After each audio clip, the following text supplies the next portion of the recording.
Today we're going to be applying our Photoshop expertise to create this burning outline text effect. And it's pretty cool, but I'm going to warn you, you're really going to want to pay attention because if you don't, you might create something that looks like this, or maybe something that looks like this. So let's get started. The very first thing that you're going to want to do is set black as your foreground, and you're going to use the type tool to write your name or maybe a word that's important to you. You're going to use the impact font size, about 99. You're going to have it right in the middle, and then when you're done, you're going to press check to confirm. Next, what we're going to do is we're going to shift down a layer on the background and press Control-Shift-N to open up a new layer. We're going to invert the color so that white is on the foreground, and we're going to use Paint Bucket to fill this layer. It doesn't look any different, but that layer is now white. I'm going to jump back to the text layer. I'm going to press Control-E to merge this layer down. And now we're ready to get cracking. You're going to click on Filter, and then Blur, and then Gaussian Blur. And when you do, you're going to change the radius to about 8. And you're going to press OK. And now we're going to stylize and solarize this layer. To do that, you're going to go to Filter. You're going to go to Stylize, and you're going to Solarize. That looks great. Now we've got to apply auto levels to do that. We're going to go to Image, Adjustments, and then Auto Levels. And now we've got to duplicate this layer. I'd just like to press Control-J. Excellent. Now we're going to go to, on this duplicated layer, the top layer, we're going to go to Filter, Distort, and then Polar Coordinates. We're going to make sure that we use polar to rectangular this time. You're going to press OK. And now we're going to rotate this canvas by 90 degrees. To do that, you're going to go to Image, Rotate Canvas, and let's do 90 CW clockwise. And we're going to invert this layer now by pressing Control-I.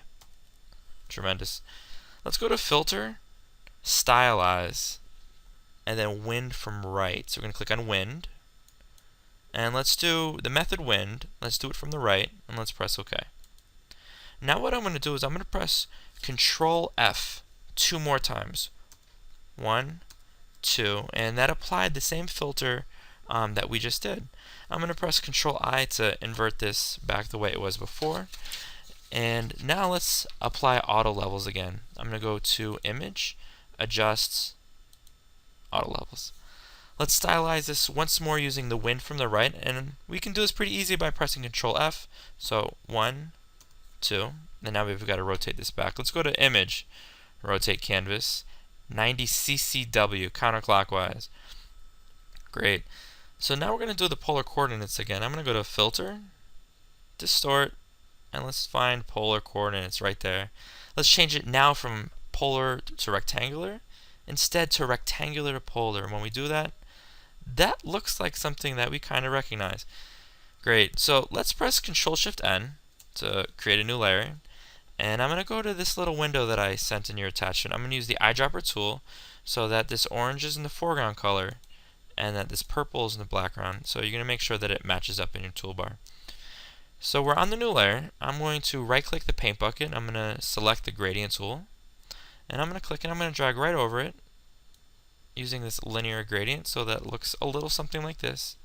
So now on this layer, I'm going to change it from normal to the vivid light blending mode. So it looks a little something like that.